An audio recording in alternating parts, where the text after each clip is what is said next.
High বন্ধুরা, আজকে চলে এলাম আবারও একটা নতুন ডেইলি ব্লগ নিয়ে। আজকে লাঞ্চ ও তার রেসিপিটা আপনাদের সাথে শেয়ার করব।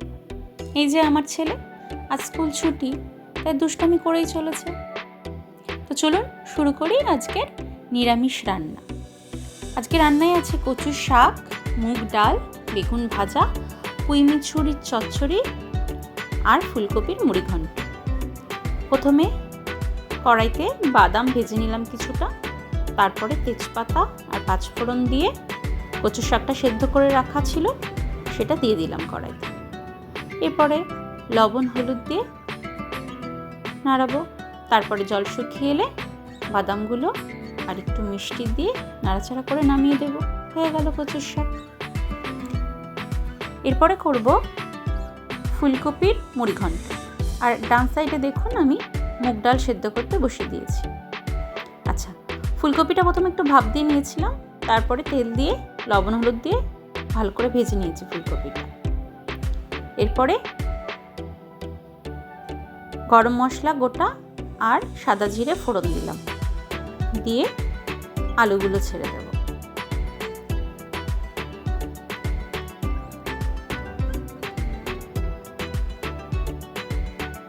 নিরামিষ দিনে এই মুড়িঘণ্টটা বেশ ভালোই লাগে। বাড়িতে লোকজন এসে কী খাওয়াবো, পনির তো হয়ই, এছাড়া এরকম বিভিন্ন নতুনত্ব রেসিপি করলে তারাও ভালোবাসে খেতে।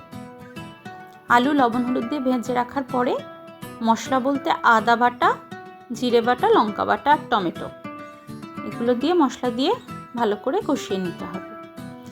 আমি এখানে 50 গ্রাম গোবিন্দভোগ চাল নিয়েছিলাম, ভালো করে ধুয়ে রেখেছিলাম, সেটা এবার মশলার মধ্যে দিয়ে দেব। দিয়ে আবার ভালো করে কষাতে হবে। একটু জল দিয়ে দিয়েছি, এরপর ঢেকে দেব সেদ্ধ হওয়া পর্যন্ত। একটু জলটা শুকিয়ে গেলে ফুলকপিগুলো দিয়ে দেব, দিয়ে আবার একটু নাড়িয়ে আবার একটু জল দেব। জল দিয়ে ঢেকে দেব যতক্ষণ না পর্যন্ত চাল, আলু এবং ফুলকপি সেদ্ধ হয়ে যায়। অনেকক্ষণ ধরে এটা কষাতে লাগে, সুন্দরভাবে সেদ্ধ হয়ে আসবে। ফুলকপির গন্ধ আর এই গোবিন্দভোগ চালের গন্ধ মিলেমিশে সুন্দর একটা গন্ধ, ভীষণ ভালো লাগে। আপনারা করে খেয়ে দেখবেন বাড়িতে একবার। মুড়িঘণ্টটা তো সবাই খায়, কিন্তু নিরামিষটা খুব একটা কেউ করে না।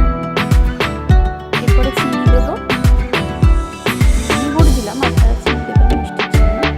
আর ঘি দেব,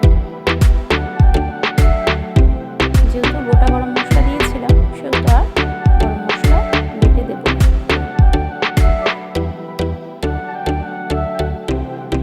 ব্যাস রেডি হয়ে গেল। এরপরে ডালটা আমি ফোড়ন দিয়ে দিচ্ছি, বেগুন ভেজে নিচ্ছি।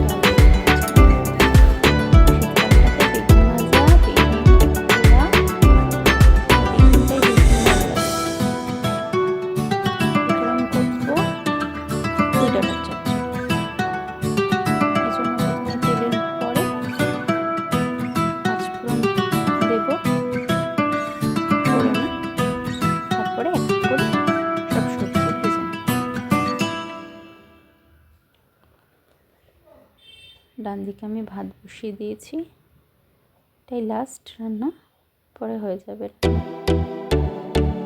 মাঝে মাঝে রান্নার মাঝে মাঝে ছেলেকে স্নান করানো, ফল খাওয়ানো সবই হয়ে গেছে, সেগুলো আর দেখানো হয়নি। আর চলে আসার সময় হয়ে গেছে আমার কর্তামশাই দোকান থেকে, এসে খেয়ে আবার চলে যেতে হবে। এই রাত্রির ভাতটাও একবারেই খেয়ে রাখি।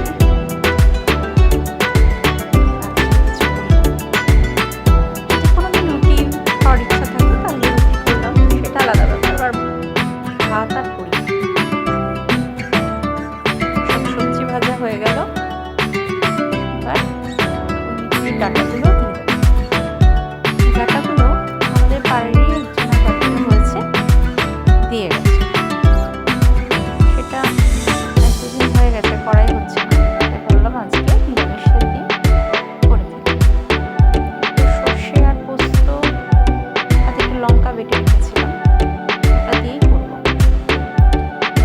দিয়েছিলাম, একটু সেদ্ধ হয়ে গেছে।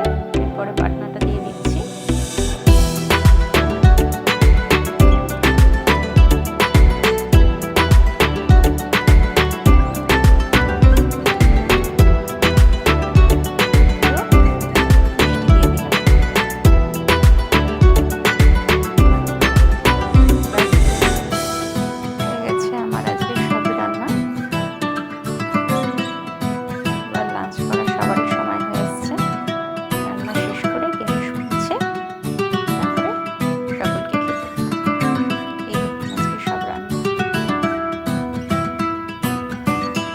কচুর শাক খেতে ভালোবাসেন? কমেন্ট করে জানাবেন কিন্তু। হ্যাঁ, আপনারা কিন্তু আমার ভিডিও তো দেখেন, কিন্তু কেউ কোনো কমেন্ট করেন না। যদি ভালো হয় বা খারাপ হয়, যাই হোক না কেন, আপনারা তো কমেন্ট করবেন। ওকে, বাই।